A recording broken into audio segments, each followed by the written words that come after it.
Hello everyone, this is Dr. Muskan and I welcome you to the Physio Info Island. I hope you are enjoying the informative videos which I am posting from the previous days and they must be helpful for you. So from today I am going to start up with the gait deviation series. Okay, so let's begin with our today's video which is on the first gait pattern, that is the antalgic gait. So what is happening in the antalgic gait? Antalgic word से ही हमें क्या समझ आता है regarding to pain. So this gait is associated with pain, right.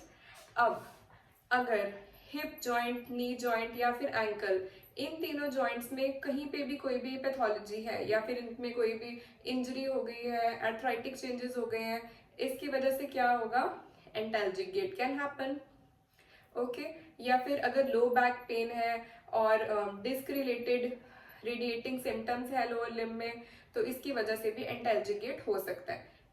किसी भी reason से जिससे पेन आएगी लोअर लिम्ब में, उसमें एंटाल्जिक गेट हो सकता है. So let's discuss the characteristic features of the antalgic gate.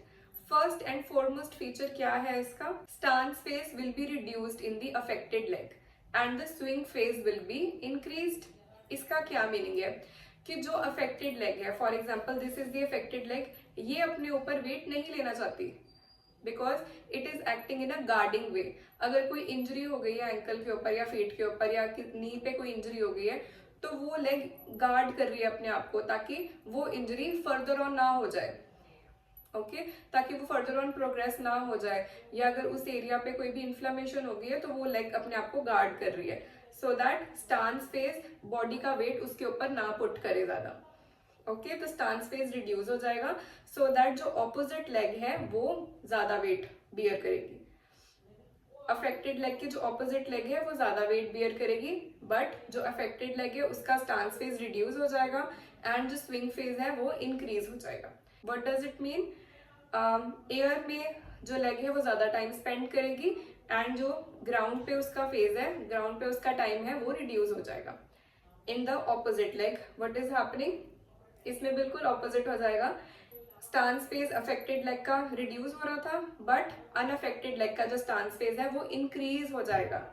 Okay, swing phase affected leg increase हो रहा था, पर अनअफेक्टेड लेग का जो स्विंग फेज है वो रिड्यूस हो जाएगा ताकि जल्दी से जल्दी अनअफेक्टेड लेग ग्राउंड पर आ सके और अपने ऊपर सारा वेट बियर कर सके. I hope you are getting my point. Now watch this video so that you can have a more better demonstration of antalgic gait. As you can see in the video, there is a limping movement. So limping movement is a compensatory associated movement with this gait, which is because of the pain.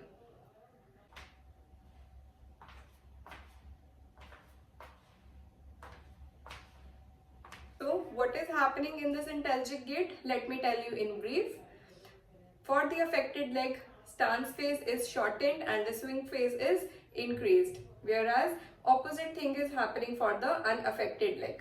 What is happening over there is the stance phase is increased but the swing phase is reduced, so that the leg can come to the ground as soon as possible and bear the weight of the body, right? Affected leg does not want to take weight on itself because this leg is guarding itself from the progression of the injury or from having pain. I hope you understood the antalgic gait. Stay tuned for further videos on gait deviation. Thank you.